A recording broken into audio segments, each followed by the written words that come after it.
عامل صاحب میری بچی کی شادی ہو رہی چ نہیں، عامل صاحب جن ہے بچی کے آنکھ پہ، ہاں ابے بچہ نہیں مل رہا وہی ٹینشن ہے، بولے تو جن کو لا کے کہاں سے ڈال رہا رے بڑے بھائی؟ کہ آج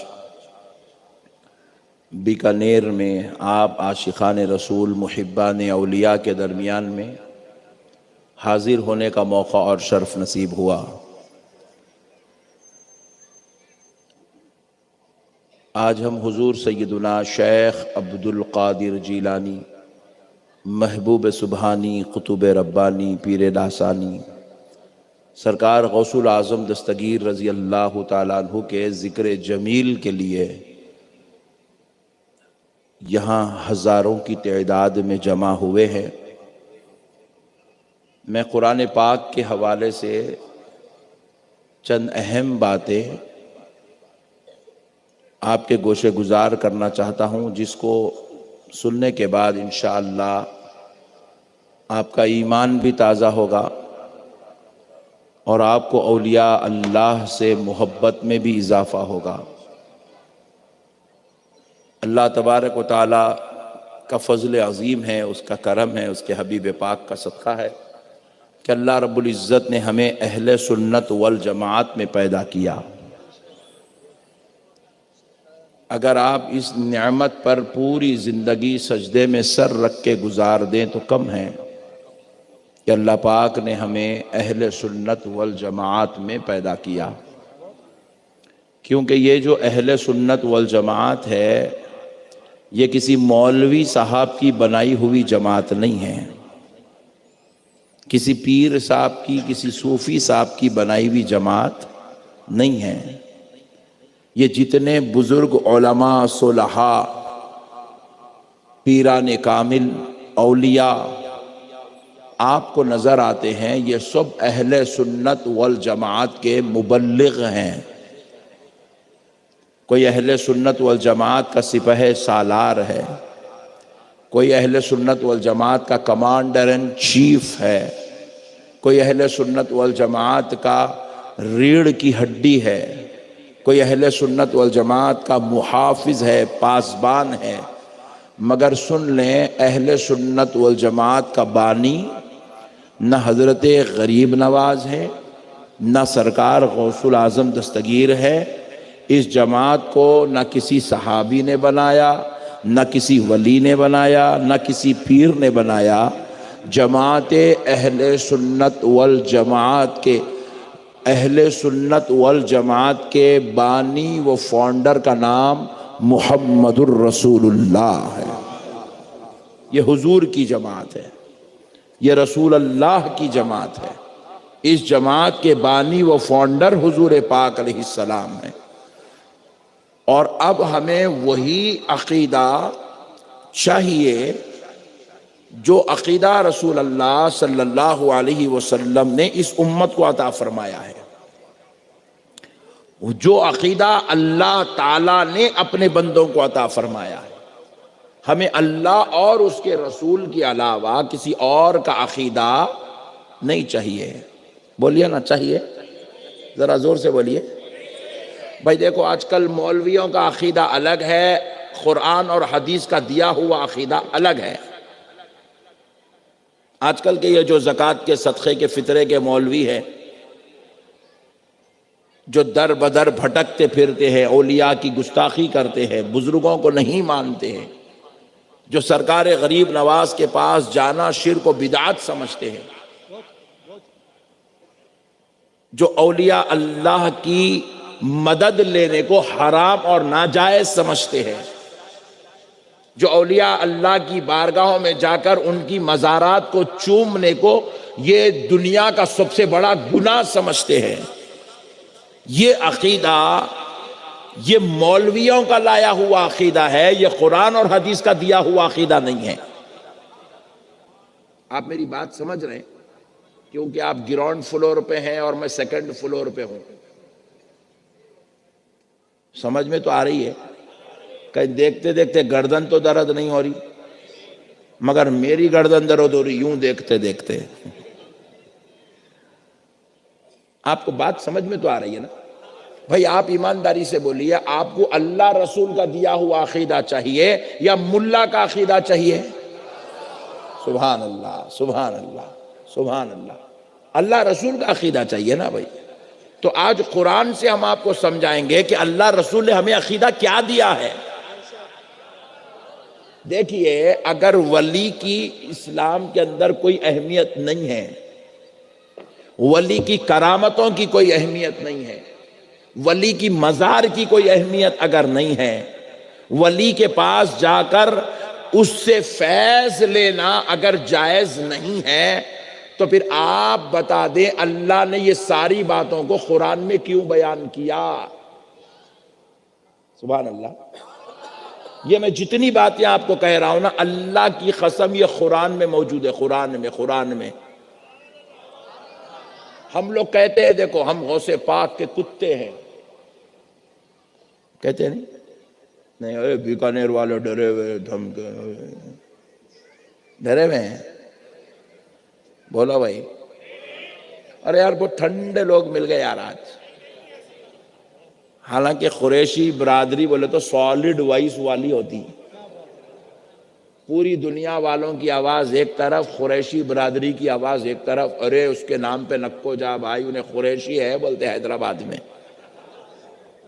ہاں بھائی، ہمارے پاس قریشی برادری بولے تو حیدرآباد میں دمدار لوگوں کو بولتے ہیں، اور یہاں بیکانیر میں بالکل ٹھنڈے لوگوں کو بولتے ہیں۔ تو اب دیکھیے گا، ہم کہتے ہیں غوث پاک کا کتا، کہتے ہیں نہیں؟ اپنے آپ کو کتا بنا کر بزرگوں کی طرف منسوب کرتے ہیں۔ آپ یقین مانیے، بزرگوں کے طرف کتے کی نسبت کرنا، اللہ کی قسم ہم نے یہ طریقہ بھی کسی مولوی صاحب سے نہیں لیا، یہ بھی طریقہ ہمیں قرآن نے عطا فرمایا۔ اب میں آپ کو ایسی چیزیں قرآن سے بتاتا جاؤں گا، آپ کا ایمان تعجب میں پڑ جائے گا کہ یار اتنی گہرائی قرآن کے اندر موجود ہے۔ پہلے شروع کرتے ہیں کرامت سے، کرامت، ولیوں کی کرامت سے بات شروع کرتے ہیں، کریں گے انشاءاللہ۔ آپ اگر ساتھ دیں گے تو آپ کو اتنی پیارے باتیں بتاؤں گا، انشاءاللہ آپ کا ایمان تازہ ہو جائے گا۔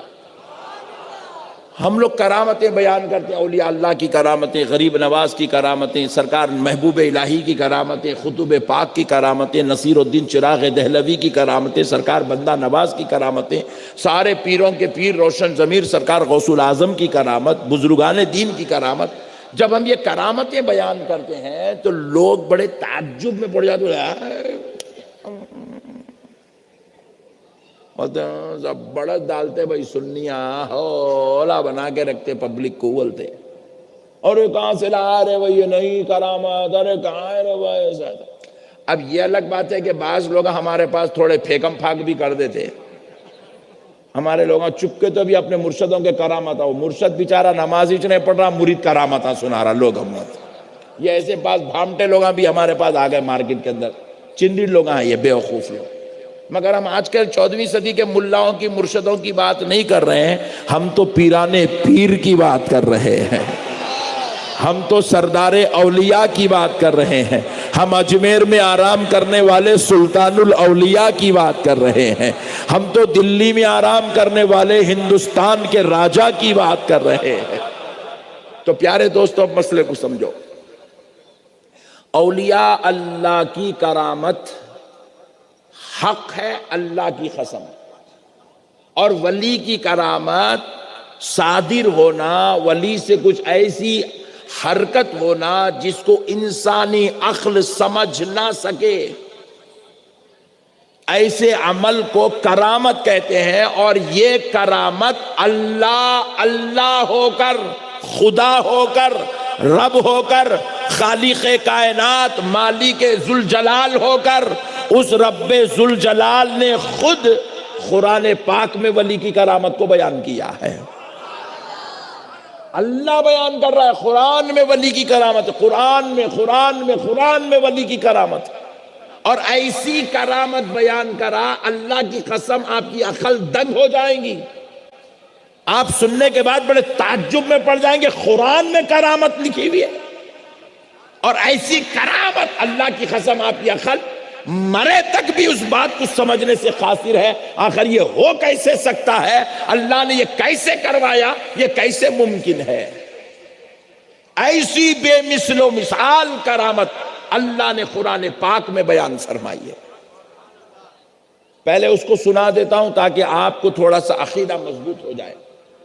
یہ جو لوگ بھٹک جاتے ہیں، ان کی باتیں سن کے، ان کی باتیں سن کے، ان کے بارے میں سن کے، ان کے بارے میں سن کے، کوئی سعودی عرب چلے گیا تو بھٹک گیا، کوئی ان کی صحبت میں رہے گا تو بھٹک گیا، کوئی دبئی چلا گیا تو بھٹک گیا، یہ عجیب و غریب لوگ مارکیٹ میں آ گئے۔ سنو میرے دوستو، حضرت سلیمان علیہ السلام کا دربار ہے۔ کس کا؟ حضرت، زور سے بولو، یہ اللہ کے پیغمبر ہے، نبی حضرت سلیمان علیہ السلام۔ حضرت سلیمان علیہ السلام کے پاس ہدہد نام کا ایک پرندہ آیا، آ کر حضرت سلیمان سے کہنے لگا کہ اے اللہ کے پیغمبر، ایک بڑی پاک دامن، عزت دار، عصمت والی خاتون ہے، ان کا نام ہے ملکہ سبا بلقیس۔ میں سمجھتا ہوں کہ اگر آپ ان کو اسلام کی دعوت دیں گے تو وہ مسلمان ہو جائے گی، داخل اسلام ہو جائے گی، کلمہ پڑھ کے وہ مسلمان ہو جائے گی۔ میری خواہش ہے کہ آپ ان کو اسلام کی دعوت دیں۔ ہدہد نے جب حضرت بلقیس کے بارے میں حضرت سلیمان کو تعارف کروایا تو حضرت سلیمان نے ایک لیٹر لکھا، لیٹر لکھ کر بلقیس کو کہا کہ آپ میرے دربار میں تشریف لائیں۔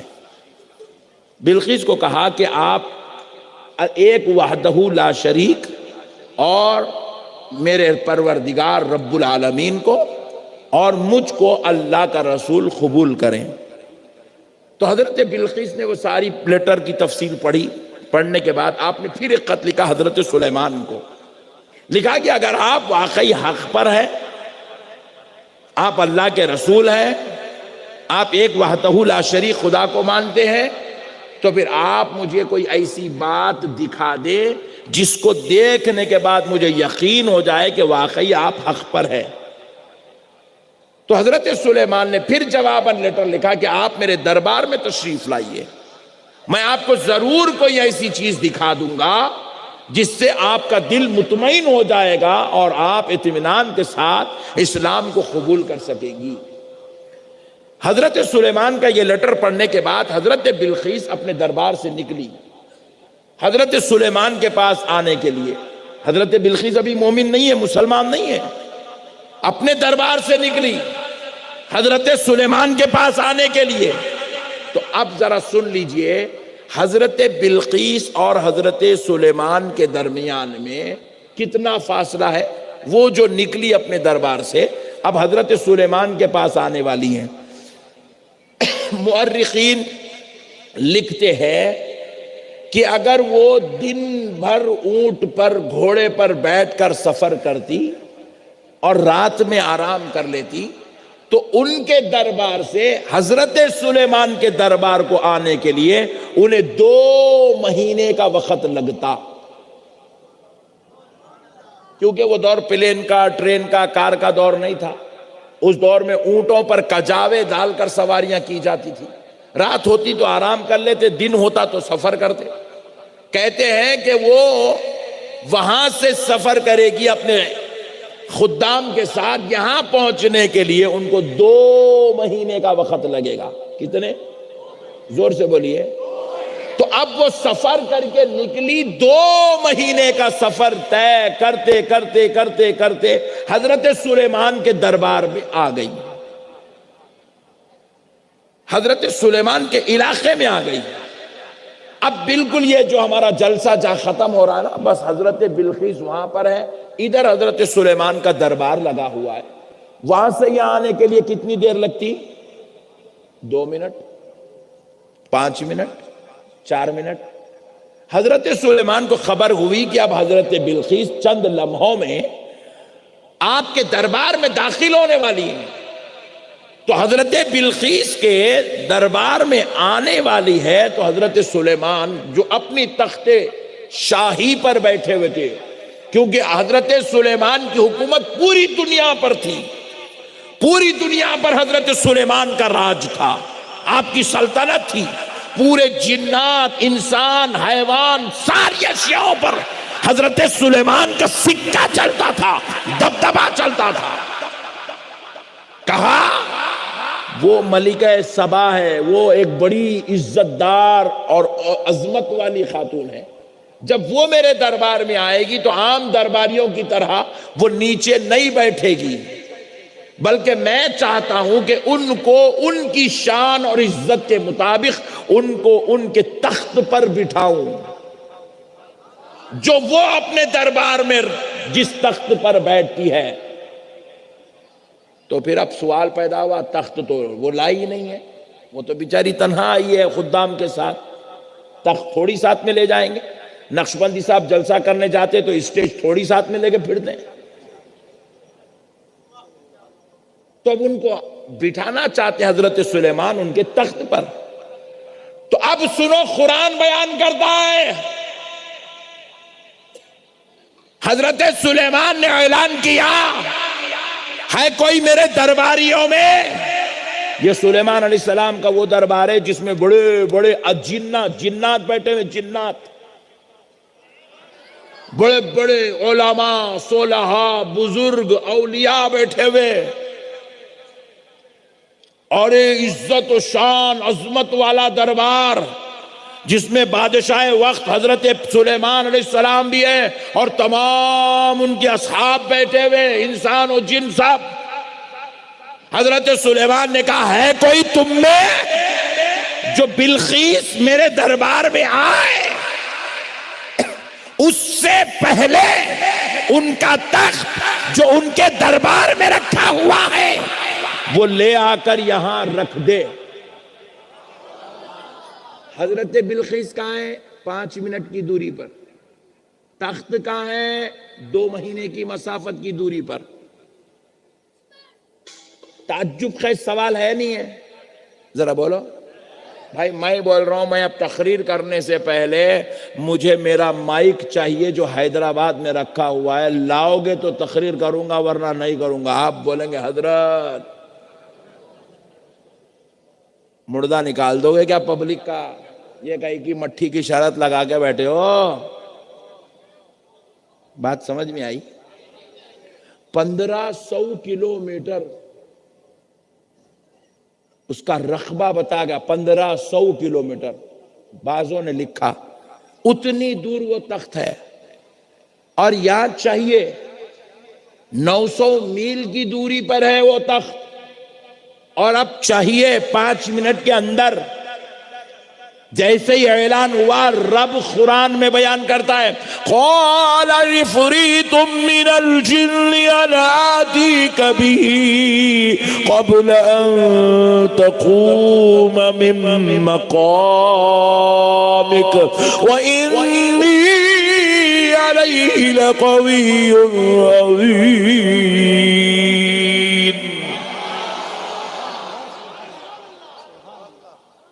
جن اٹھ کے کھڑا، اللہ کہہ رہا ہے، اللہ حضرت سلیمان اعلان کرے تو جن اٹھا، جن، سبحان اللہ، جس کو ہم لوگ کبھی دیکھے نہیں مگر عاملہ ہمارے جسموں پہ پہنچاتے رہتے۔ دیکھو کچھ بھی آدمی جا کے بولا، رہے حضرت میں رات میں آج خواب دیکھا، 3 سانپاں دیکھا میرے پیچھے بھاگ کے، جن ہے تیرے آنکھ پہ؟ بولتے کہ بیکانیر کا شریف مسلمان پوچھتا، میری آنکھ پہ جن ہے حضرت، اس کو ہٹانا کا حساب 21,000 روپے لگیں گے۔ خواب دیکھا، گئی کو 21,000 کا مردہ نکالا، گئی کو رے بڑے بھائی۔ جن بھی پریشان ہیں، میرے نام پہ کتنا کاروبار کر لے رہی ہے مولویاں بلکہ، انہیں بھی ٹینشن میں، پھگٹ میں میرے کو بدنام کر کے رکھے۔ ابے دیوانے، میں جہاں بولے وہاں نہیں آتا رے بڑے بھائی، کئی کو بدنام کر رہا میرے کو۔ جنات میں بھی یہ مولویوں کا تذکرہ چل رہا ہے، پھوگٹ میں جن جن جن بول کے۔ یہ ہماری بھولی عورتیں ہیں، دیکھو پیارے عورتیں بچی کی شادی نہیں ہو رہی، عامل صاحب میری بچی کی شادی ہو رہی چ نہیں، عامل صاحب جن ہے بچی کے آنکھ پہ. ہاں ابے بچہ نہیں مل رہا وہی ٹینشن ہے، بولے تو جن کو لا کے کہاں سے ڈال رہا رے بڑے بھائی. عجیب و غریب مسئلے ہمارے پاس بھی.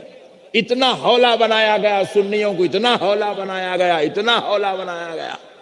خواب دیکھے تو مصیبت، سامنے بلی آ گئی تو مصیبت، ٹھوکر لگ گئی تو مصیبت، ایکسیڈنٹ ہو گیا تو مصیبت. آج ہی ہم لوگ آ رہے تھے، آتے آتے ہلو ایک دوسری گاڑی آ کے ہماری گاڑی کو ایسا پپی لے کے چلے گئی. ہاں اچھا وہ میں تھا بول کے خاموش بیٹھ گیا، ورنہ وہ چکن والے ہیں دیکھو بیچارے، ارے انہوں تو پہلے ڈرے ہوئے آدمی ہیں.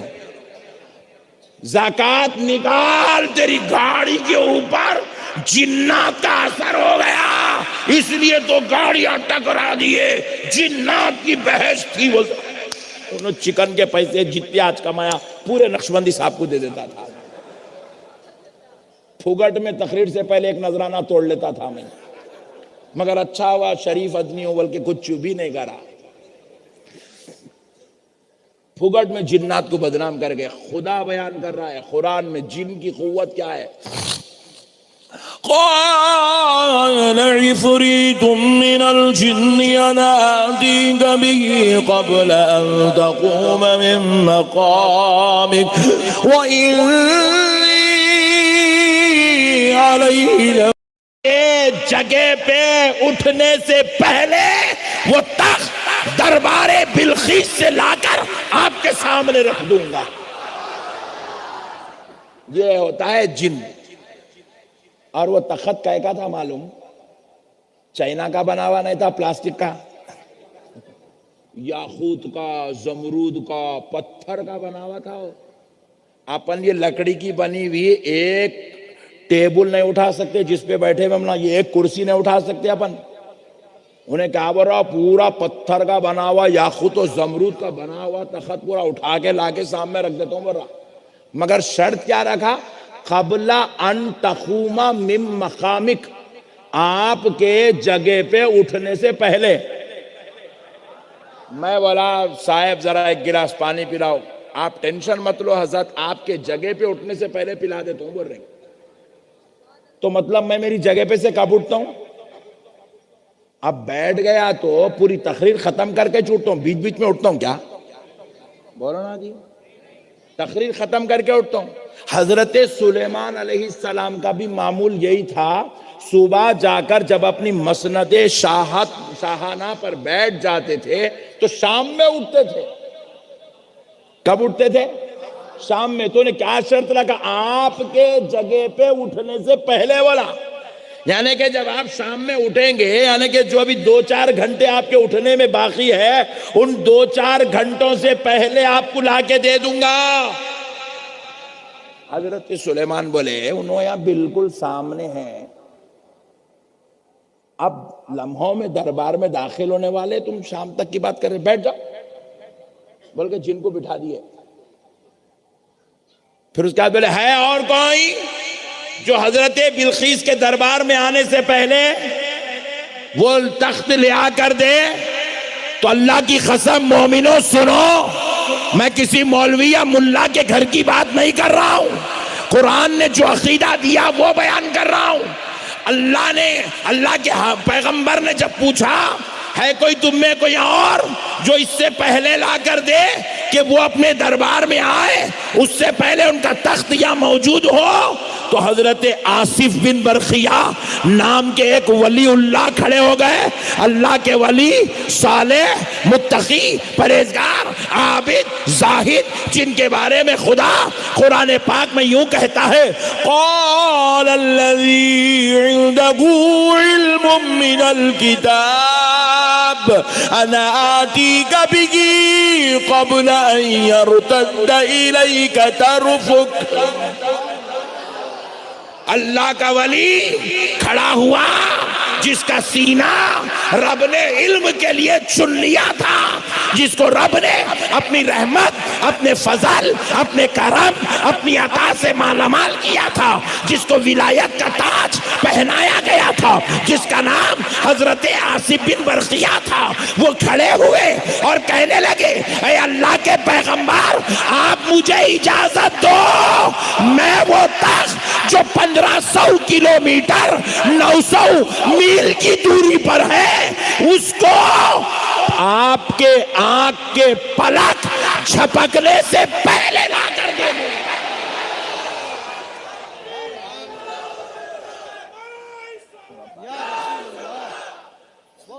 اتنے تھوڑے کنجوس لوگاں کیا تھوڑے اتنے نعرے ہیں، ذرا لگاؤ یار۔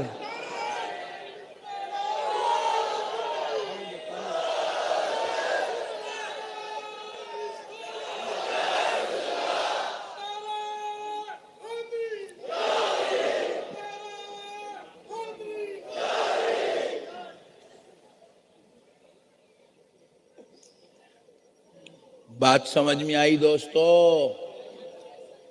اب میرے کو آپ سمجھاؤ پلک جھپکنے کتنی دیر لگتی؟ بولو بھائی، بولو نا۔ 2 منٹ لگتے کرتے، ایسی کیسی آنکھ ہے یارو؟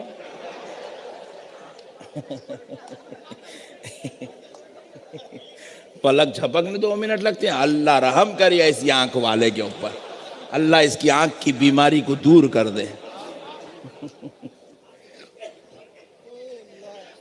پلک جھپکنے کے لیے میں بھی غور کر، آخر پلک جھپکتے کتنی دیر میں؟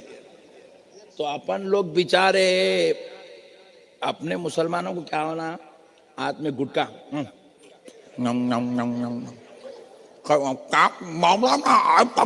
بیکانیر کو بات تک کرنے نہیں آ رہا، نالائق کو اتنا زردے کھا رہا منہ میں، منہ سے غلیظ سڑی بدبو نکل رہی، اس کی بیگم پریشان ہے، اللہ انہیں مر گیا تو دوسری شادی کر لیتی ہوں بول رہی۔ ہماکو زردے ہونا، گٹکے ہونا، سگریٹا ہونا، ہماکو آوارہ گردی بھامٹے باتا ہونا، ہماکو تحقیق سے کوئی مطلب ہی نہیں ہے۔ ریسرچ ہمارا شعبہ ہے ہی نہیں۔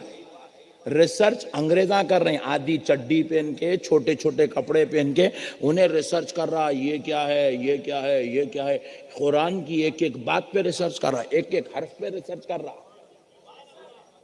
ان لوگاں ریسرچ کر کے بتائیے، یہ انگریزاں بتائے سو ورنہ قرآن کی یہ تفسیر قبل ان یرتد الیک طرفک، قبل آپ کی پلک جھپکنے سے پہلے لا کے دیتا ہوں بول رہے، پلک جھپکنے کی دیر میں بھی نہیں، آپ کی یہ دونوں آنکھ آپس میں ملے اور جدا ہو، یہ ملے اور جدا ہو، اس سے پہلے وہ تخت لا کے دیتا ہوں۔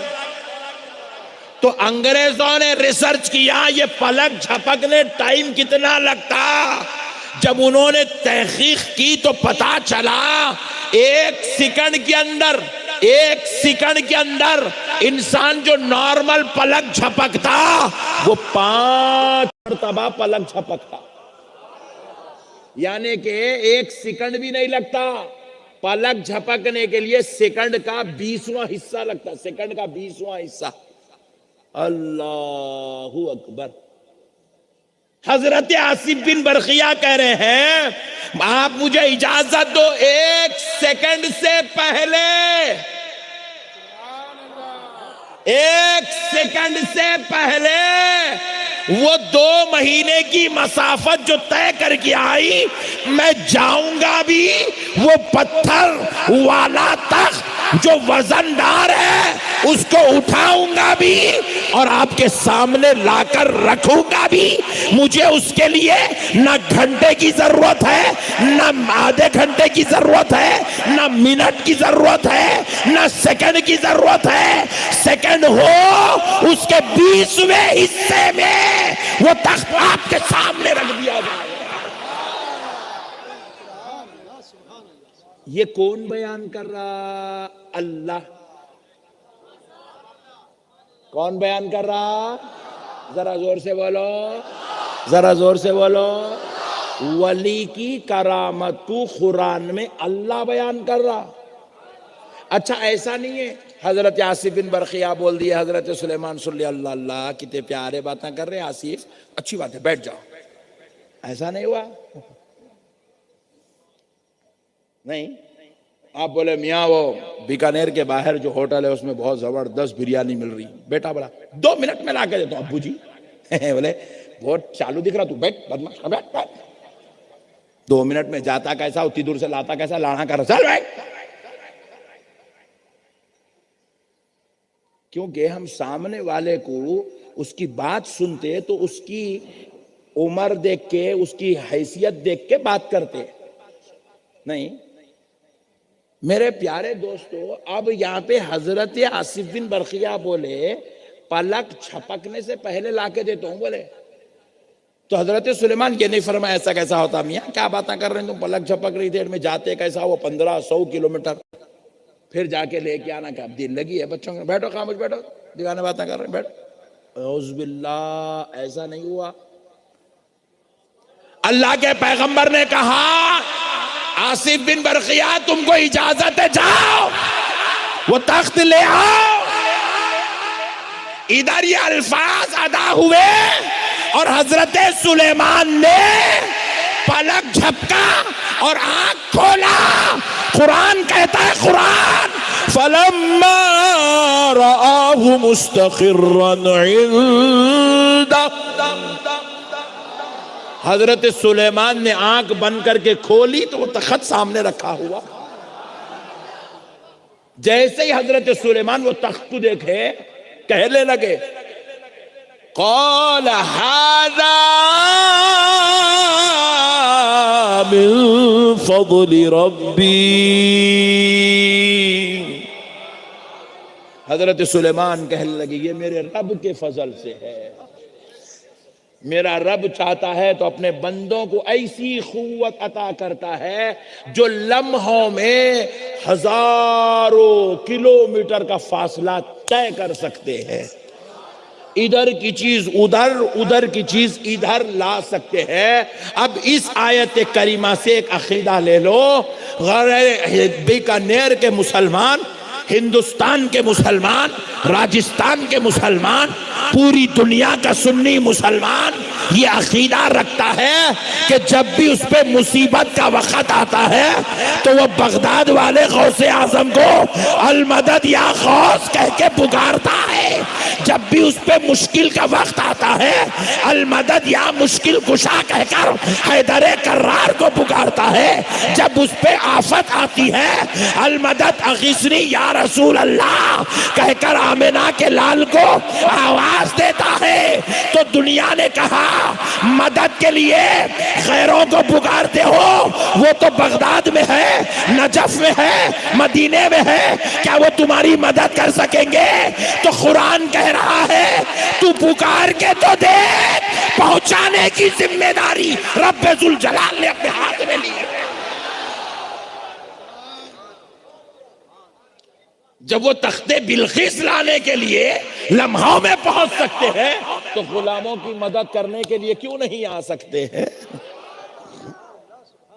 اور ایک عقیدہ سنو مسلمانوں, حضرت آصف بن برقیہ جیسے 1,00,000 اولیاء اللہ ایک طرف, عقیدہ لے لو, عقیدہ لے لو, عقیدہ لے لو.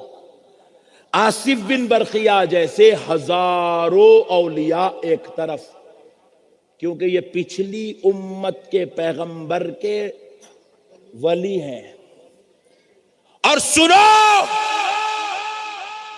آصف بن برقیہ جیسے ہزاروں اولیاء ایک طرف, میرے آقا کی امت کا شیخ عبد القادر جیلانی ایک طرف. وہ ہزاروں مل کر بھی پیران پیر کا مقابلہ نہیں کر سکتے.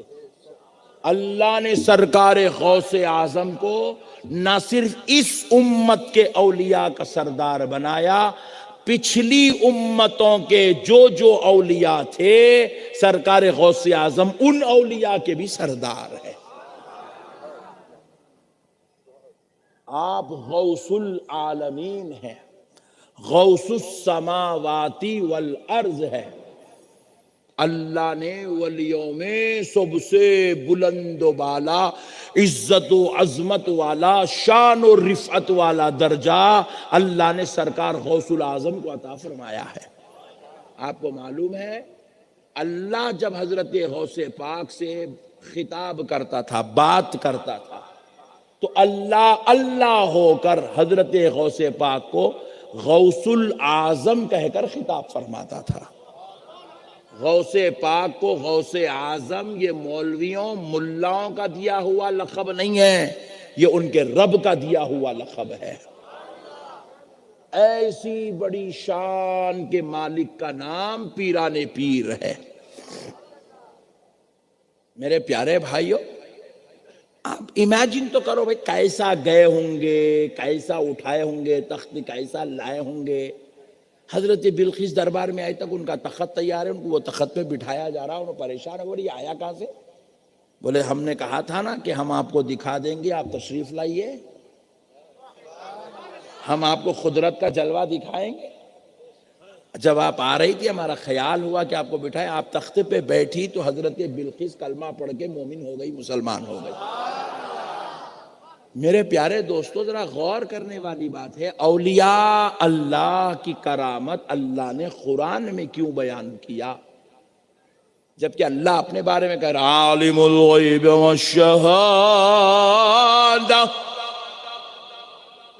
اللہ اپنے بارے میں کہہ رہا ہے ان فی خلق السماوات والارض واختلاف اللیل والنہار لآیات لأولی الالباب هو اللہ الذی لا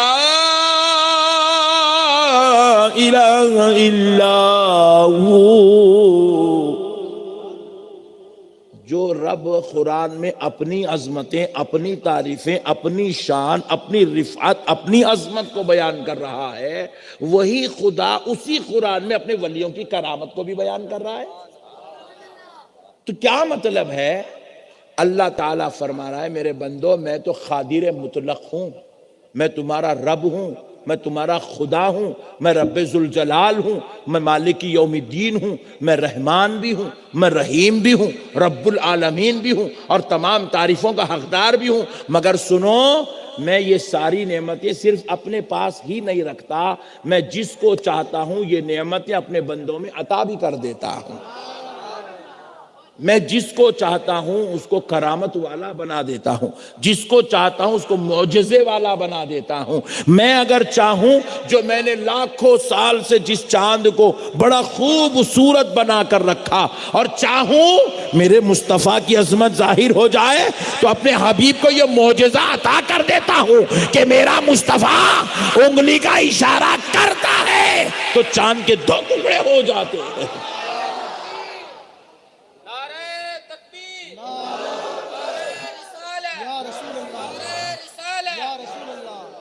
میرے بھائیوں، وہ خدا ہے، ہائے ہائے ہائے، خدا ہے۔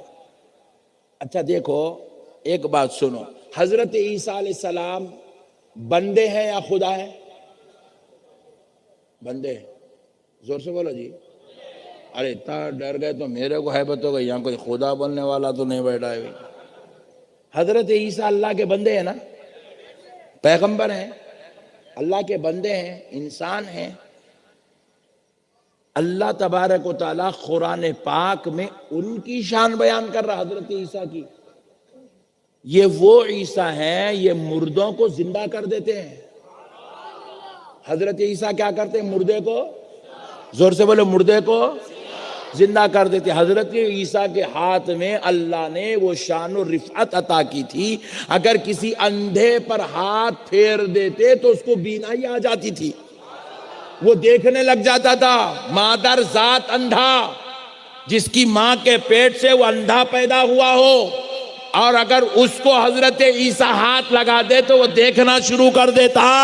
تو اب ذرا بتاؤ، حضرت عیسیٰ بھی اللہ کے بندے ہی ہیں، مگر ایک بندہ مردے کو زندہ کر رہا ہے. ایک بندہ برس کی بیماری والے کو ہاتھ لگا دے تو اس کی برس کی بیماری ختم ہو رہی ہے. ایک بندہ اگر کسی اندھے کو چھو لے تو اس کو بینائی آ رہی ہے.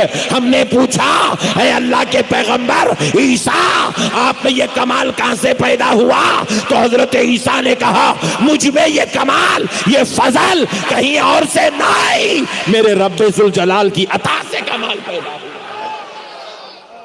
اللہ چاہا تو بندوں میں وہ کمال رکھ دے کہ وہ مردے کو زندہ کر دے. ارے جب یہ کمال اللہ حضرت عیسیٰ کو عطا کر سکتا ہے تو پھر اگر وہی خدا اپنے فضل سے جو کمال پیغمبر کو عطا کر دے اور اللہ اگر وہی کمال کسی ولی میں رکھ دے تو کیا تعجب کی بات ہے؟ کیا جھگڑے کی بات ہے بھائی؟ سرکار غوث العظم دستگیر بھی ہے اور دیگر اولیاء اللہ بھی ہے جن کو اللہ نے اس کرامت سے مالا مال کیا تھا کہ وہ مردوں کو زندہ کر دیتے تھے. مردوں کو زندہ کر دیتے تھے. اللہ نے ان میں یہ خوبی، یہ صلاحیت رکھی تھی. میرے پیارے بزرگوں اور دوستوں، اگر یہ اللہ ہو کر اگر دے دے تو کیا تعجب کی بات ہے؟ دیکھو بھائی، جھاڑ ایک ہی ہے. یہاں بھی دیکھے تو ویسی درخت کا جھاڑ نکل رہا، پھر اس کے پر ایسے ٹہنیاں ہیں، پھر پتے ہیں، پھر کو پھل ہے. پھر تھوڑی دور کے بعد پھر دوسرے کھیت میں اور ایک جھاڑ لگا ہوا ہے، پھر اس کے درخت ہے، ٹہنیاں ہیں، پتے ہیں، پھر پھل ہے. پھر اور دوسرے کھیت میں گئے، وہاں پہ ایک جھاڑ ہے.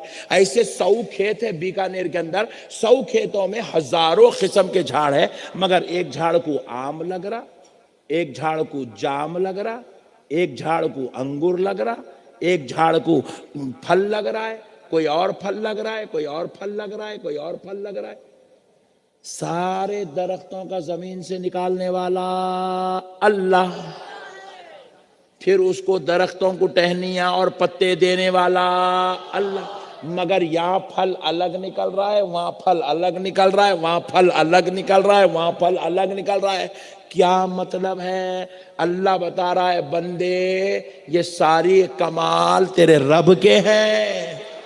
یہ خدا ہے جس کو جو چاہے جیسے چاہے نعمتیں عطا کر دے. کسی میں آم پیدا کر دے، کسی میں جام پیدا کر دے، کسی میں انگور پیدا کر دے، کسی میں کچھ پیدا کر دے، کسی میں کچھ پیدا کر دے. یہ رب کا فضل ہے، یہ رب کا کمال ہے. ہمارا کام کیا ہے؟ آمنا صدقنا، قبول کرنا. اللہ ہو کر ولیوں کو کرامتیں دے رہا ہے تو اس کا انکار نہیں کرنا، قبول کرنا. اسی میں ہماری سلامتی ہے، اسی میں ہماری نجات ہے. مگر ولیوں کے تعلق سے بول رہا ہوں، یہ بھی پوائنٹ سن لو آپ.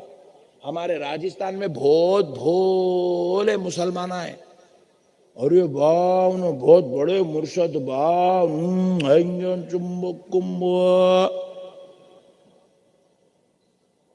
جس کو بولے اس کو مرشد بنا لیتے، جس کو بولے اس کو چوما چٹی شروع کر دیتے، پیروں میں منڈیاں رکھ دیتے، اس کے نام کے نعرے لگاتے، اس کو بلاتے، گھر میں بٹھاتے، اس کو بہت بڑا پیر باپو، تمہیں جو بولے وہی باپو، تم جو بولے وہ باپو. باپو کو شریعت ہی نصیب نہیں ہوئی، کرامت کہاں سے نصیب ہوتی؟ سبحان اللہ. یاد رکھو، جو شریعت کا پابند نہیں ہے، جو طریقت کے منازل طے نہیں کرتا، ایسے شخص کو پیر بھی ماننا بری بات ہے، اسلام کے خلاف ہے، اسلام کے خلاف. ہم جس کو چاہے اس کو جو چاہے بنا لیتے رہتے. ہمارے پاس تو اب تو ایسے آئٹم آ گئے مارکیٹ میں، یہ پیچھے کے زلفاں یہاں تک ہے، عورتیں شرما رہی ہیں. آئی حضرت کو اچھے بالا آ گئے رے بابا، کون سا تیل لگا رہے ہیں کہ حضرت پوچھ لے، نہ بول رہے عورتوں کے بالا چھوٹے ہو گئے، حضرت کے بالا لمبے ہو گئے. اور پھر حضرت کو داڑھی دیکھے تو اتنی چھوٹی ہے، یہاں بالا آ رہی نہیں، یہاں تیل لگانے کی ضرورت ہے. ارے حضرت آپ کیسے ایسے بن گئے؟ آپ شریعت کی پابندی نہیں ہے. پھر شملہ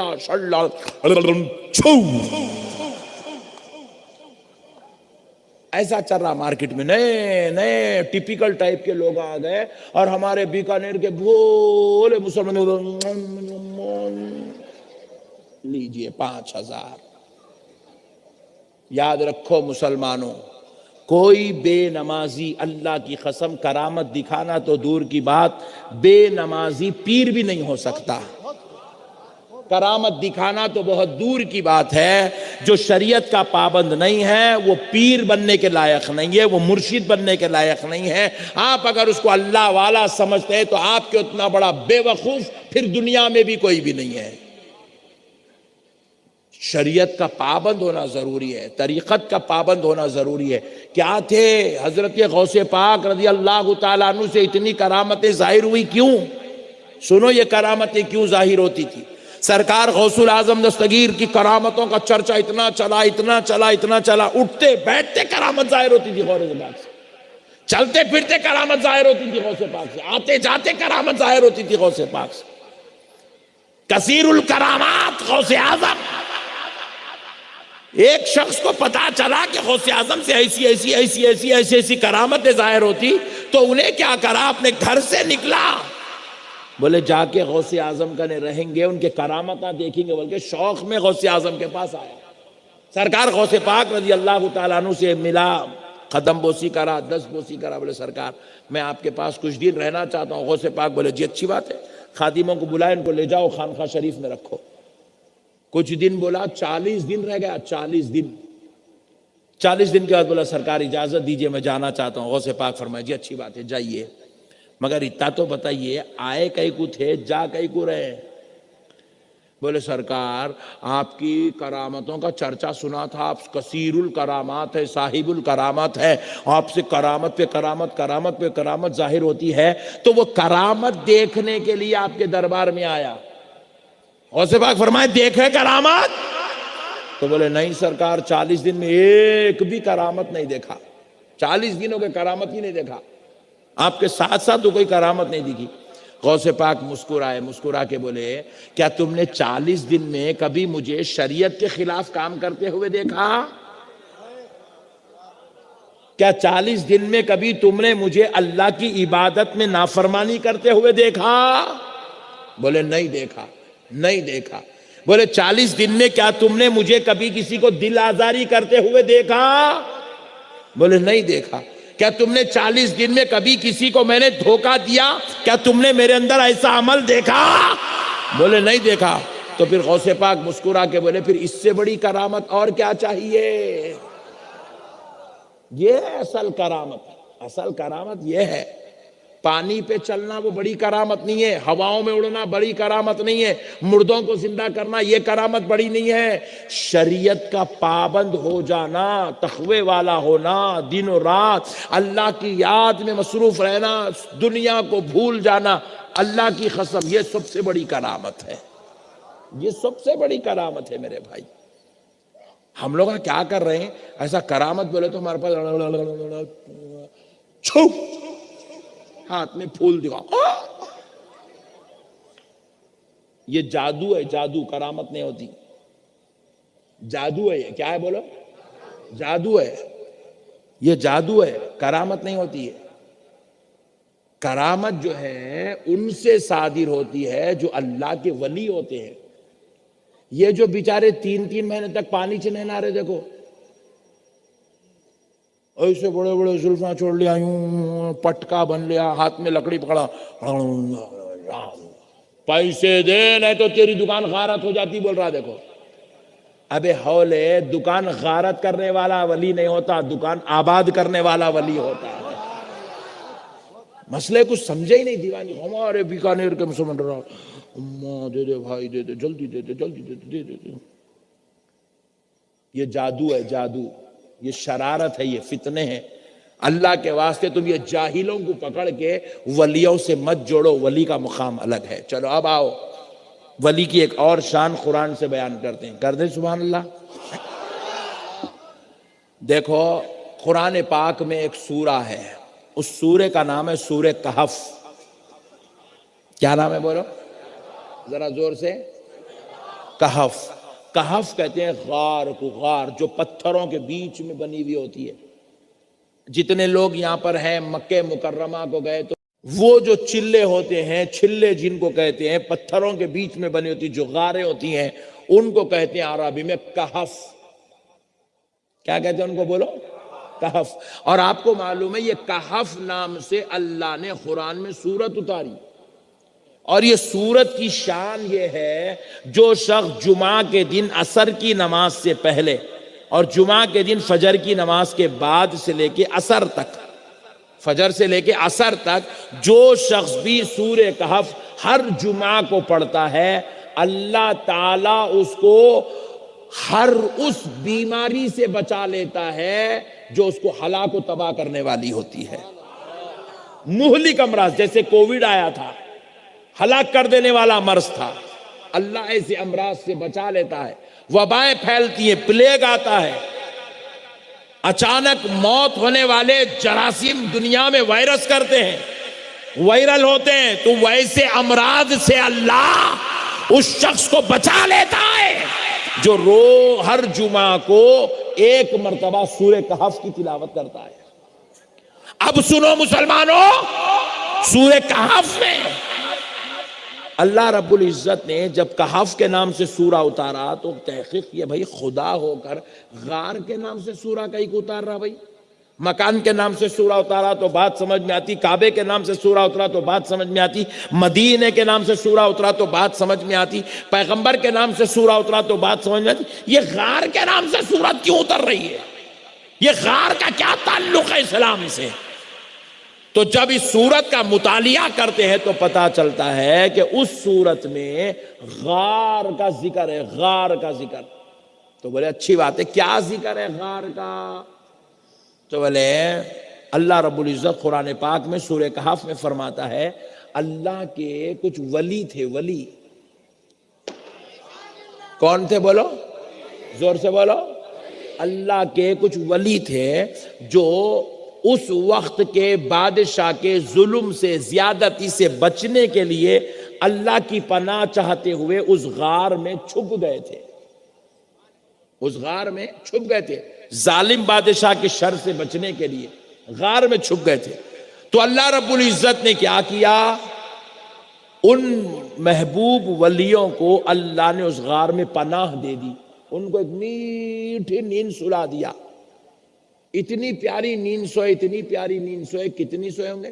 حد سے زیادہ سوئے تو اپن لوگا کتنا سوتے؟ 6 گھنٹے، 8 گھنٹے، 12 گھنٹے، 24 گھنٹے، اس سے زیادہ کیا سو سکتے؟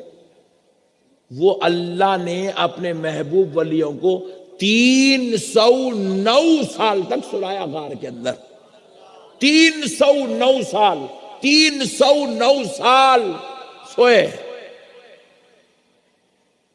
حتیٰ کہ اللہ نے سورج کی گردش کو بدل دیا۔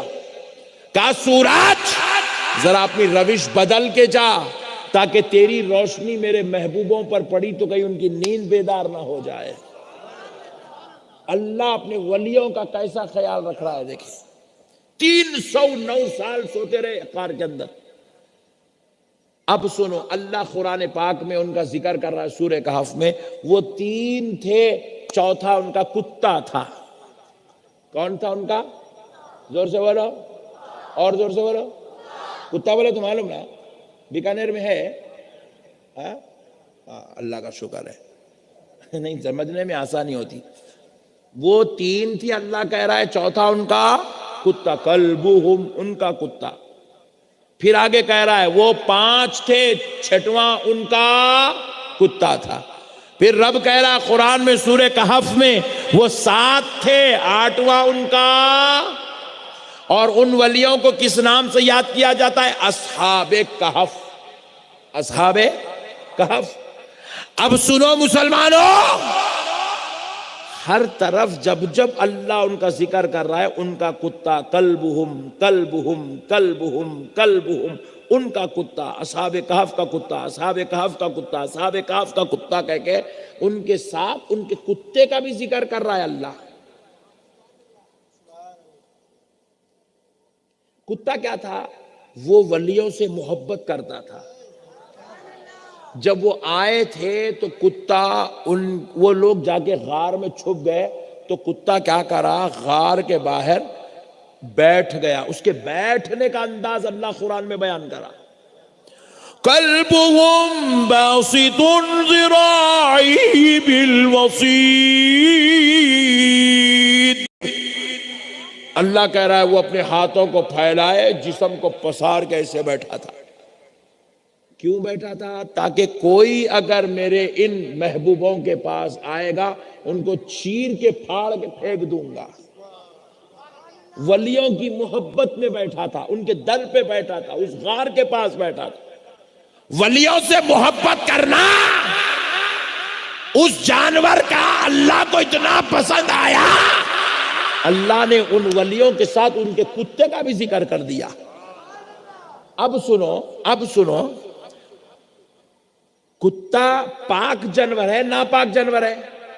ناپاک. ارے بہت پڑھے لکھے لوگ ہیں بیکانیر میں ماشاءاللہ, دارالفتہ کی ضرورت نہیں ہے, بہت سمجھدار لوگ ہیں, سبحان اللہ.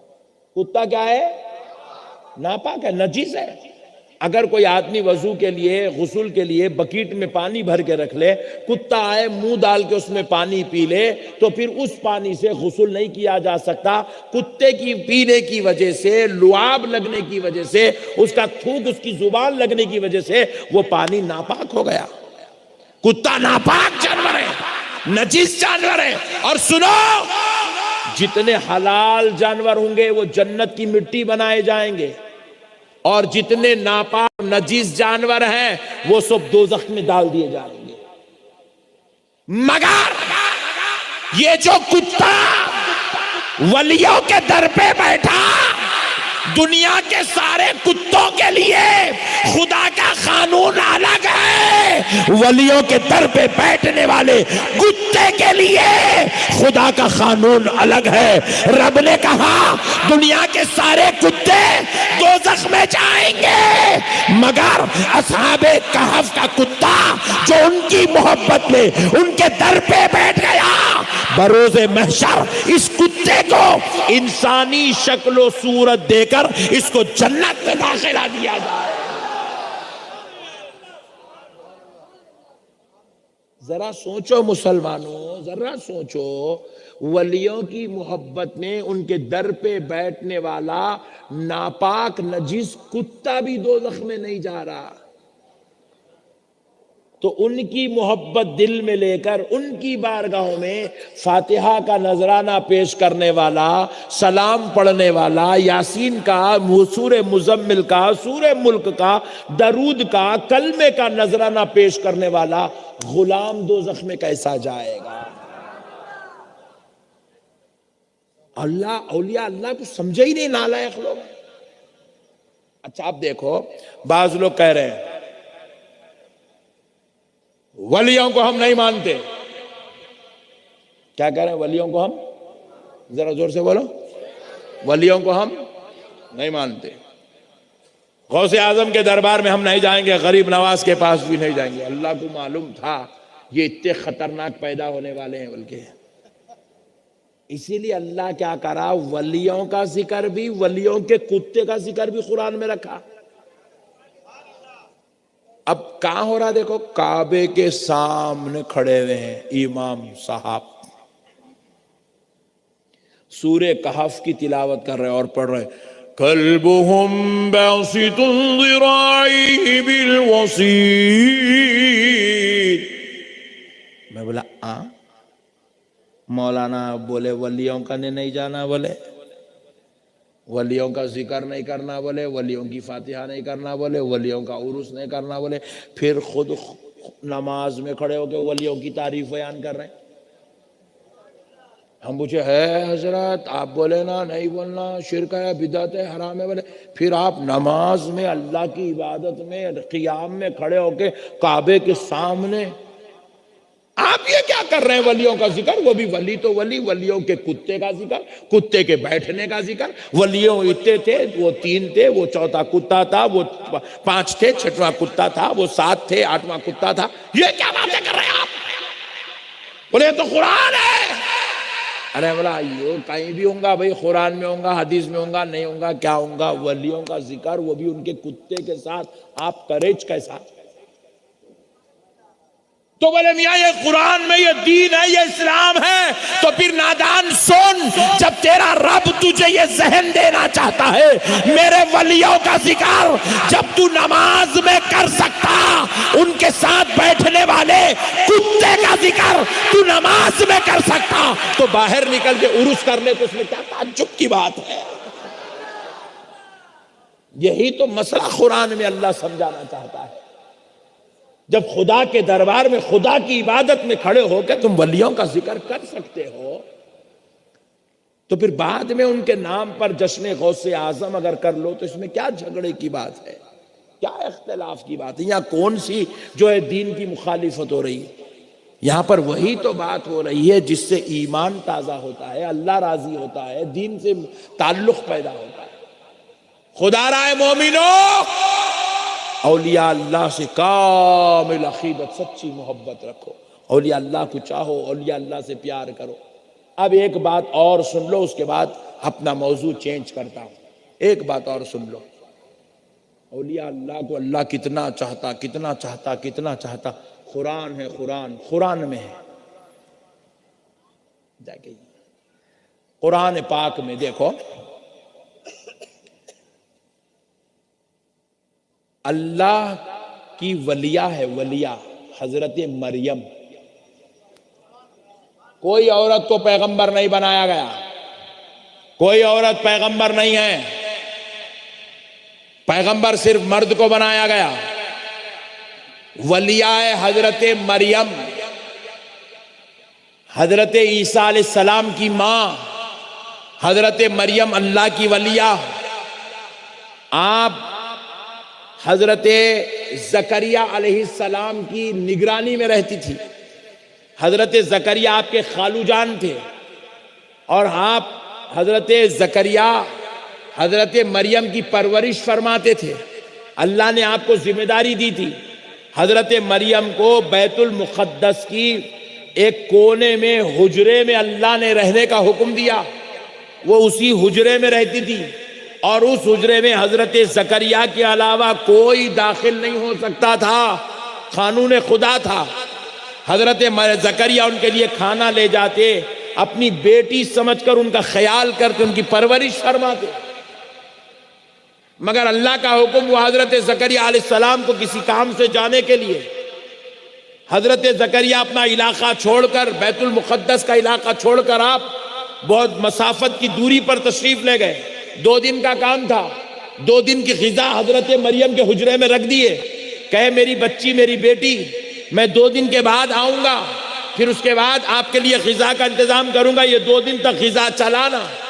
حضرت مریم کے لیے 2 دن کی غذا رکھی اور چلے گئے، مگر جہاں آپ کو کام تھا وہاں 2 دن سے 4 دن، 4 دن سے 6 دن لگ گئے۔ حضرت زکریا بڑے بے چین ہیں، بے قرار ہیں کہ میری بچی بھوکی ہوگی، میری بچی بھوکی ہوگی، میری بچی بھوکی ہوگی، کوئی اس کے حجرے میں جا نہیں سکتا، وہ کسی اور کو آواز دے نہیں سکتی، کہیں میری بچی پریشان ہو رہی ہوگی۔ یہ سوچ کر حضرت زکریا بڑے بے چینی کے ساتھ اپنا کام مکمل کر کے دوڑے دوڑے بھاگے بھاگے چلے آئے۔ 2 دن کی غذا رکھے تھے، 4 سے 6 دن ہو گئے، اب حضرت مریم بھوکی ہوگی سوچ رہے۔ جب حضرت مریم کے پاس بیت المقدس میں حضرت زکریا تشریف لائے تو کیا دیکھتے ہیں؟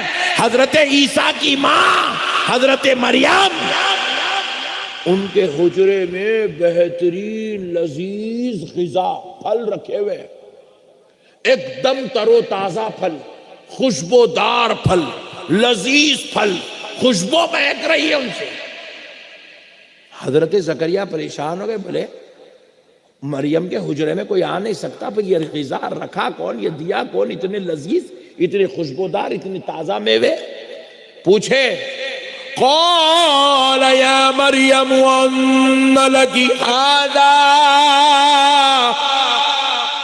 اے مریم یہ لذیذ خوشبودار تر و تازہ میوے تمہارے پاس کہاں سے آئے؟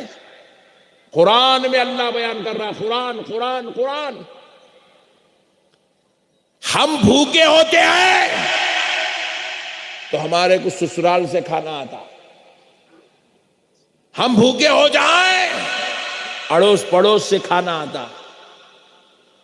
اللہ کی ولیاں بھوکی ہے.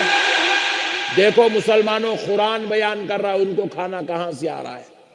حضرت زکریا نے پوچھا، قال یا مریم ان لکی ھذا، اے مریم یہ نعمت، یہ غذا، یہ تر و تازہ پھل کہاں سے آئے؟ حضرت مریم جواب دے رہی ہے، قرآن ہے قرآن. حضرت مریم کہتے قالت هو من عند اللہ، یہ غذا، یہ نعمتیں، یہ پھل میرے پروردگار کے پاس سے آئے ہیں.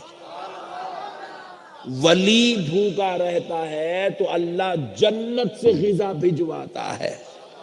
یہ ہے ولیوں کی شان، ولیوں کا مقام. پھر اس کے بعد حضرت مریم آگے کہتی ہے، خالو جان یہ رزق اسی رب نے بھیجا ہے.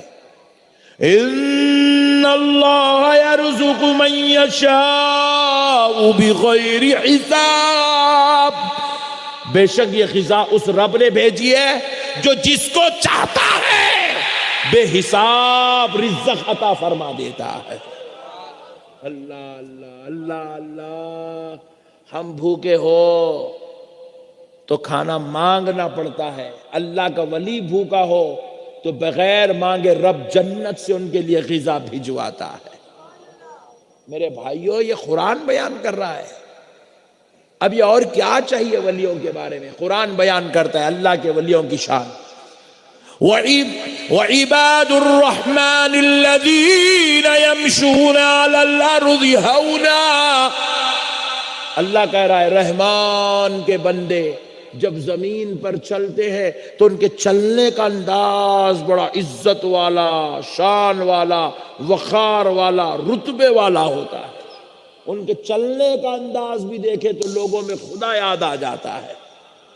اللہ ولیوں کے چلنے کا انداز قرآن میں بیان کر رہا ہے. اور آگے کہتا ہے وَإِذَا خَاطَبَهُمُ الْجَاهِلُونَ قَالُوا سَلَامًا.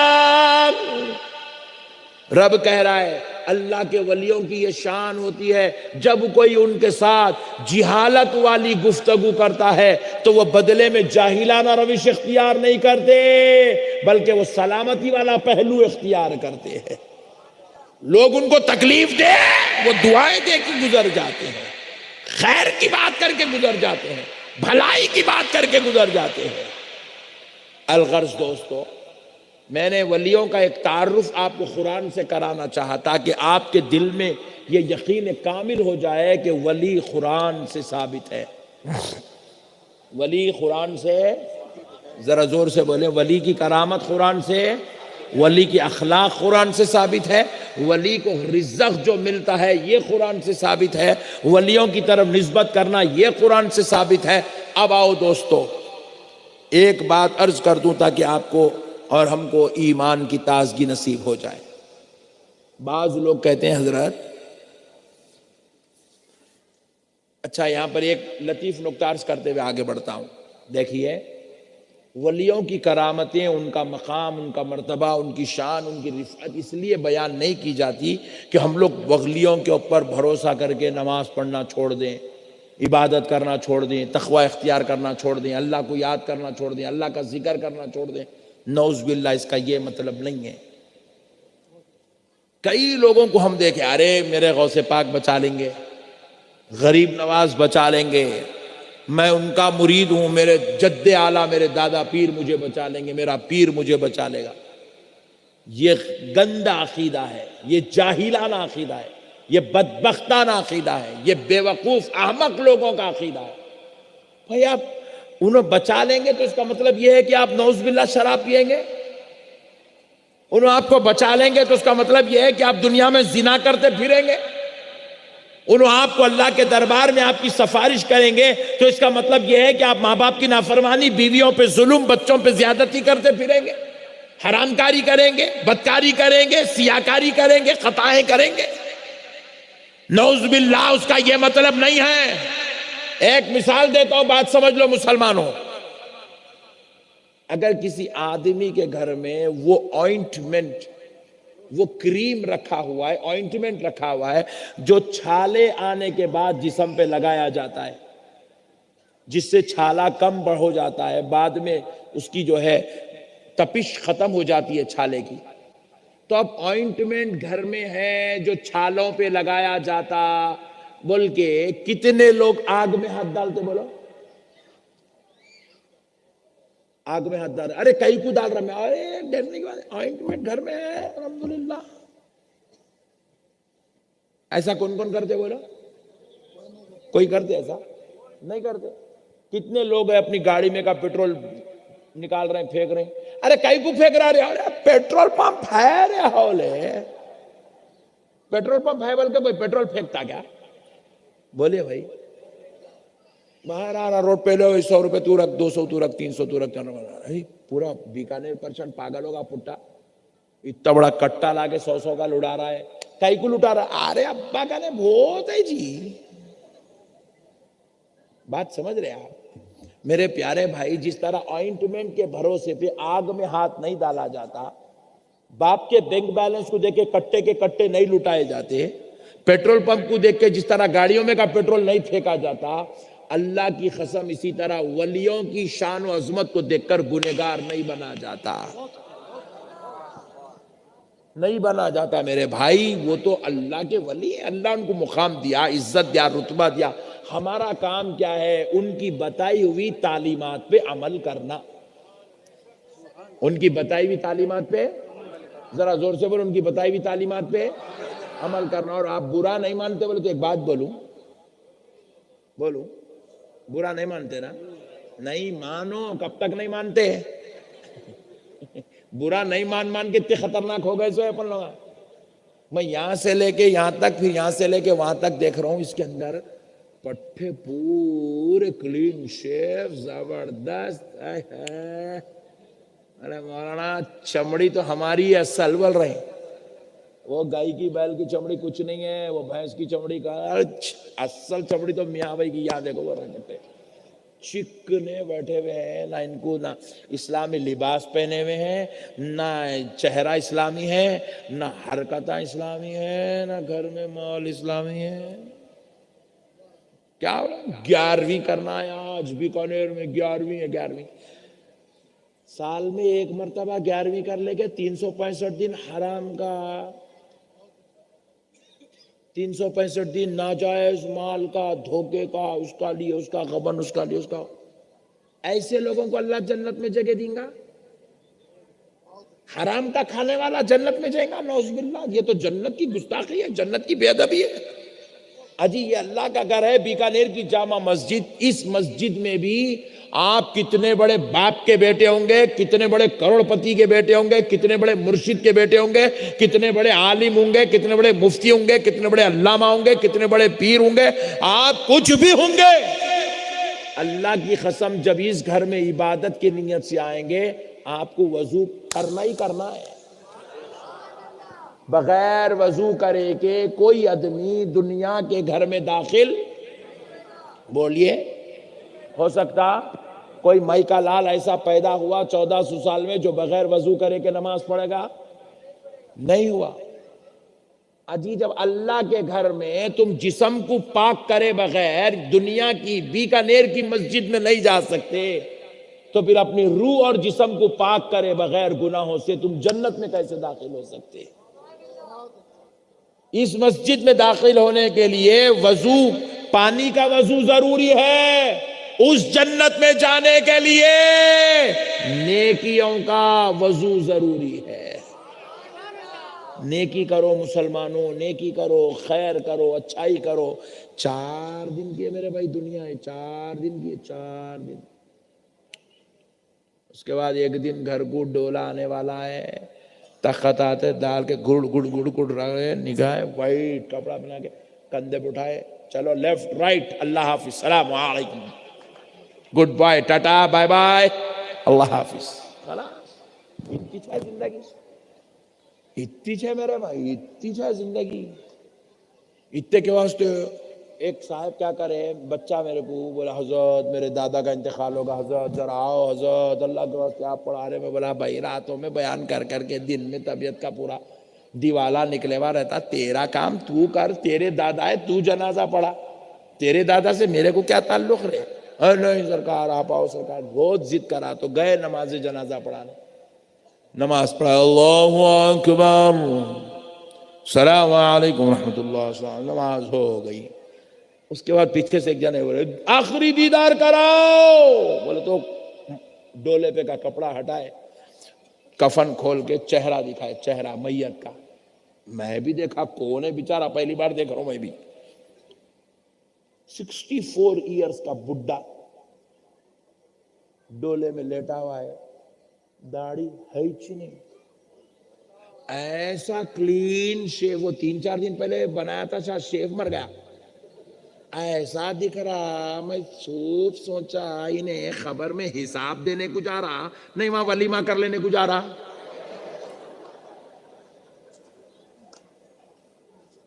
اتنی شرم نہیں ہے، مر رہے بھی تو شرم نہیں آ رہی مسلمانوں کو، اتنی شرم نہیں ہے، اتنی شرم۔ ارے بے وقوف، تیری خبر میں اب رسول اللہ تشریف لائیں گے، کیا یہ منحوس چہرہ دکھائیں گا حضور کو، یہ لعنتی چہرہ، یہ منحوس چہرہ دکھائیں گا سرکار کو، یہ نالائق چہرہ دکھائیں گا اپنے آقا کو۔ سوچ رسول اللہ کو کتنی تکلیف ہوتی ہوں گی تیرے یہ بدبخت چہرے کو دیکھ کے۔ چلو پھر بھی اچھا تھا، انہیں خالی داڑھی کاٹ کے مر رہا، بعض لوگ تو پوری زندگی سود کا کاروبار کر کے مر رہے ہیں، اللہ اکبر، پوری زندگی زنا کر کے مر رہے ہیں، زنا زنا زنا زنا، 60 سال کی عمر میں بھی لوگ زنا کر رہے ہیں، اللہم احفظنا۔ جوا کھیل کے مر رہے ہیں، جوا کر رہے ہیں، جوا، آئی پی ایل پہ بیٹ لگا کے مر رہے ہیں لوگ، لوگوں کی زمینیں ہڑپ لے رہے ہیں، قبضہ کر لے رہے ہیں، ناجائز قبضے کر کے مر جا رہے ہیں، لوگوں کی دکانوں پہ ناجائز قبضے کر کے مر جا رہے ہیں۔ کسی کو بول رہے ہیں بھائی میرے کو ذرا پیسوں کی ضرورت ہے، بھائی دیو، بھائی ذرا دیو، بھائی ذرا دیو، بلکہ 50,000 روپے قرضہ لے رہا، 1 مہینے میں دیتا ہوں بول رہا، مرے تک واپس نہیں کر رہا، وہ قرضوں کا بوجھ رکھ لے کے مر جا رہا۔ کسی کا گھر کرائے پہ لیے، گھر کے اوپر قبضہ مار کے بیٹھ گیا، کورٹ کو جا کے پیش کر دیا، صاحب یہ میرا ہی گھر ہے، بلکہ ناجائز قبضہ ڈالتے کے بیٹھ گیا۔ حرام کاری کر رہا، حرام کاری، گھر میں بیوی کو رکھتے ہوئے کسی اور عورت کے ساتھ زنا کر رہا، شوہر کو رکھتے ہوئے بیوی شوہر کے ساتھ دغا بازی کر رہی، کسی اور کے ساتھ آنکھ مچولی کر رہی ہے۔ بتاؤ اے مسلمانوں، کیا ایسے لوگوں کے لیے جنت بنا کے رکھی گئی ہے؟ نعوذ باللہ، نعوذ باللہ، نعوذ باللہ۔ ایسے پاپیوں، ایسے شرابیوں، ایسے جواڑیوں، ایسے کبابیوں، ایسے ظالموں کے لیے جنت بنائی ہے اللہ نے؟ ایسی نالائق قوم جن کو صبح سے لے کے شام تک، شام سے لے کے صبح تک 24 گھنٹے گزر جا رہے، 24 گھنٹے میں ایک مرتبہ بھی نبی پر ایک تسبیح درود نہیں پڑھ سک رہا، 100 مرتبہ درود نہیں پڑھ سک رہا۔ یا اللہ یا اللہ، اللہ اللہ، اللہ اللہ، اللہ اللہ، اللہ اللہ، تسبیح پڑھنا جس ظالم قوم کو نصیب نہیں ہو رہا، جس کو چلتے پھرتے آتے جاتے حرام کاری، بدکاری، گناہ پہ گناہ کرتے کرتے ایک لمحے کے لیے جس کو خدا یاد نہیں آ رہا، ایسے ظالموں کو اللہ جنت میں جگہ دے گا۔ خدا را مسلمانوں، اللہ کا واسطہ اپنے خیالات کو بدلو، اپنے ذہن کو بدلو، اپنی فکر کو بدلو۔ یہ ہمارے کو بھامٹے باتاں، جھوٹے باتاں سنا کے سنیوں کی سنیت کا مردہ نکال دیا گیا، ہمارے کو بیکار باتیں سنائے گئے، جاہلانہ باتیں سنائے گئے، انہوں بخشا لیں گے، انہوں بخشا لیں گے، انہوں بخشا لیں گے۔ ارے بے وقوف گدھے، تو دیکھ کون کہہ رہا ہے کون بخشائیں گے؟ غوث پاک۔ چلو ویری گڈ، غوث پاک کو دیکھ، اپنی پوری زندگی میں غوث پاک ایک رکعت قضا ہونے نہیں دیے، اپنی پوری زندگی میں غوث پاک ایک تکبیر اولا چھوٹنے نہیں دیے، اپنی پوری زندگی میں غوث پاک ایک مرتبہ زبان سے ایسا جملہ ادا نہیں کرے جس سے سامنے والے کے دل کو تکلیف پہنچے۔ ان کی اخلاق، ان کا کردار، ان کی تعلیمات، ان کی نیکی، ان کا معاملات، ارے کچھ نہیں تو کچھ نہیں، ان کے جیسا تو بننے کی کوشش کر، یا ان کا غلام تو بن، یا ان کی تعلیمات پہ تو عمل کر۔ سب چھوڑ دیے، غوث پاک بچا لیں گے، اور غوث پاک کو بدنام کر رہے، ظالم قوم بچا لیں گے بول رہا، اور باہر جا کے خود اتنے خطرناک کام کر رہا، شراب بھی پی رہا، جوا بھی کھیل رہا، بیوی کو بھی مار رہا، ماں باپ کو ستا رہا، بھائیوں کے جو ہے مال مار کے کھا جا رہا، یتیموں کا مال کھا جا رہا، سود کا مال کھا رہا، سود سود۔ آپ کے بیکانیر میں ہے نہیں ہے نہیں معلوم، مگر ایک مسئلہ سنا دیتا ہوں، فائنانس فائنانس فائنانس۔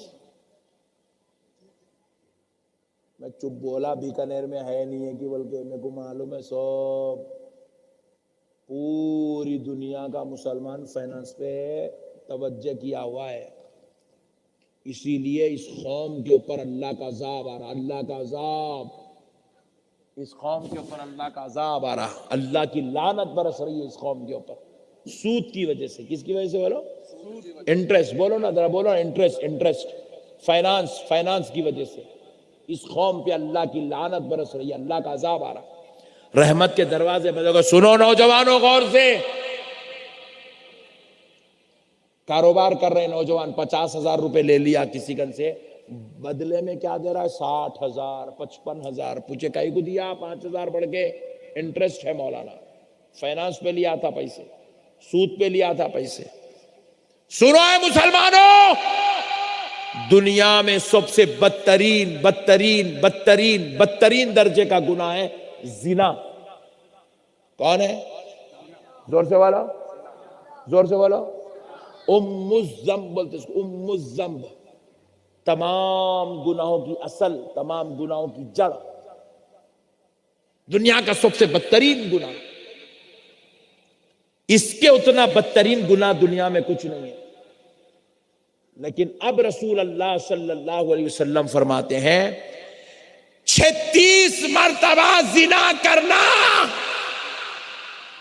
جس قدر بدترین درجے کا گناہ ہے، ایک نوالا سود کا، فائنانس کا، انٹرسٹ کا کھا لینا وہ 36 مرتبہ زنا کرنے سے زیادہ بدترین درجے کا گناہ۔ ایک مرتبہ سود کا نوالا کھانا، ایک نوالا بس، خالی ایک نوالا، 36 مرتبہ زنا کرنے سے زیادہ بدتر درجے کا گناہ ہے۔ آج تو ہمارے مسلمانوں کی ننگی حماقت، اتنی بے وقوفی حماقت آ گئی مسلمانوں کا نے، فائنانس پہ پیسے لا کے اپنی بیٹیوں کی شادیاں کر رہے ہیں، فائنانس پہ پیسے لا کے اپنے بچوں کا ولیمہ کر رہے ہیں، انٹرسٹ پہ پیسے لا کے، اور پھر اس کے اندر سب سے بڑی حماقت کیا ہے؟ وہ فائنانس کے پیسوں سے کھانا کھلا رہا، وہ کھانا مسجد کے امام صاحب کو بھی کھلا رہا، خطیب صاحب کو بھی کھلا رہا، نقشبندی صاحب کو بھی کھلا رہا، پیر صاحب کو بھی کھلا رہا۔ تم لوگ اصل مولویاں کھاؤ رہی حرام کا کھانا، تمہارے پیٹوں میں گیا تو تم لوگ ہما کو دین کی بات نہیں بتا سکتے، بلکہ ہما کو بھی کھلا دے رہا، اور ہم لوگ ابھی کیا بنایا عبد البشیر، بڑا حرام کے پیسوں کا کھانا ہے وہ، حرام حرام حرام حرام حرام۔ سنو اے مسلمانوں، مولانا لوگوں تو کھلا دیا، سب سے بڑا گنہگار ہو گیا۔ اب دوسرا کیا ہوا؟ ظلم دیکھو، وہی حرام کے پیسوں کا کھانا اپنی بیٹی کو بھی کھلایا، دلہن کو، اپنے داماد کو بھی کھلایا، دولہے کو، دونوں مل کے کھائے۔ دلہن بھی وہ حرام کے پیسوں کا، سود کے پیسوں کا کھانا کھائی، دولہا بھی وہ سود کے پیسوں کا کھانا کھایا۔ دونوں گئے رات میں ملاقات کرے، اسی ملاقات سے حمل قائم ہوا، مادہ منویہ شوہر کے جسم سے نکلی، عورت کے جسم میں منتقل ہوئی۔ مادہ منویہ بنی کہاں سے؟ وہی نوالا جو رات میں سود کے پیسوں کا کھایا، حرام کے نوالے سے مادہ منویہ بنی، مرد کے اندر سے نکلی، عورت کے جسم میں منتقل ہوئی، حمل قائم ہوا، 9 مہینے کے بعد بچہ پیدا ہوا۔ 9 مہینے کے بعد تو اب وہ بچہ حافظ قرآن پیدا ہوگا، دنیا میں آنے کے بعد مولانا بنیں گا، علامہ بنیں گا، پیر صاحب بنیں گا، یا رسول اللہ یا حبیب اللہ بولیں گا، نہیں، انہیں ڈاکو بنتا، ڈاکو، گنجٹی بنتا، شرابی بنتا، چور بنتا، زانی بنتا، انہیں زانی زانی۔ اب تک باپ پیسے فائنانس پہ لیتا تھا، انہیں لینے والا نہیں بنتا، انہیں دینے والا بنتا، سب کو پیسے دیتا فائنانس پہ۔ کاروبار کرتا ہی نہیں اب. ارے کئی کوئی اتنا خطرناک پیداوار ہے تو بولے تو میرا باپ یہی کھا کے میرے کو پیدا کرا سو ہے, یہ نہیں تو کیا میں للہیت کے کام کروں گا کیا؟ مسلمانوں آج ہماری نسلیں تباہ ہو رہی ہے یہ ہمارے غلط اعمال کی وجہ سے, یہ غلط حرکتوں کی وجہ سے. اللہ کا واسطہ, اب یہ بچوں کو میں کیا بولوں نماز پڑھو, یہ جتنے نوجوان بیٹھے ہوئے یہ 20 سال 25 سال 24 سال 22 سال کے یہ بچوں کو میں آ کے مولانا نقشبندی صاحب میرے بچوں نماز پڑھو بیٹے نماز پڑھو میرے بچوں نماز, کیا بولوں میں ان کو؟ جبکہ نے پیدا ہوئے جب سے اپنے باپ کو دیکھ رہا, 60 سال کا ہو گیا بڈھا, ابھی بھی مسجد کو جانے کو تیار نہیں ہے. 55 سال کا ہو گیا نالائق, شوگر آ گئی, بی پی آ گیا, ہارٹ پہ حملے ہو رہے, کڈنی خراب ہو رہی, ڈائلسس کی باتیں چل رہی ہے اس کے ساتھ. بدبختہ ابھی بھی خدا کو سجدے کرنے تیار نہیں ہے. ڈاکٹر جب کہ جب ڈرا کے چھوڑ رہا ہے, کیا ہے جی تم گولی پابندی سے نہیں لے رہے, پابندی سے کھاؤ, ایسا کرو ویسا کرو, یہ کرو وہ کرو. ڈاکٹر ڈرا ڈرا کے مردہ نکال رہا. کب رات میں چھٹی اٹھنے والی ہے تمہاری نہیں معلوم, کب تمہارا جو ہے جنازہ نکلنے والا ہے نہیں معلوم. پھر بھی باپ کا بیٹا مرنے کو تیار ہے مگر اس خدا کے سامنے جھکنے کو تیار نہیں ہے. بعض تو نالائقوں کو, شیطانوں کو میں نے ایسے بھی دیکھا, ہارٹ اٹیک ہوا بالکل لاسٹ اسٹیج پہ جا کے موت کو ایسا چھینکے پپو لے کے واپس آ گیا. 3 دن وینٹیلیٹر پہ تھا, 3 دن وینٹیلیٹر پہ تھا. اللہ کیا اللہ کو رحم آیا نہیں معلوم, بولے جان دے چھوڑ دے اس کو, چھوڑ دے تھوڑے دن رہ کے ہم نے چھوڑ دے. وینٹیلیٹر نکالے, آکسیجن پہ لائے, آکسیجن نکالے, پھر اس کے بعد جنرل وارڈ میں ڈالے. اس کے بعد پورا خاندان آ رہا, کیسے ہیں مامو جان؟ الحمدللہ. مامو جان کیسی؟ الحمدللہ. مامو جان طبیعت؟ الحمدللہ. مامو جان پھر ٹھیک ہو گئے, زبردست آ گئے گھر میں. بیٹا بھی کیا کرا, میرا باپ آ گیا بول کے صحت یابی کی دعوت رکھ دیا. لوگ امت 50,000 روپے خرچہ کرا, دعوت رکھا. اب تو بھی کم سے کم اللہ اللہ نہیں, اتنا شیطان ہے. ابھی بھی ریموٹ لے لے کے زی سینما, زی ٹی وی,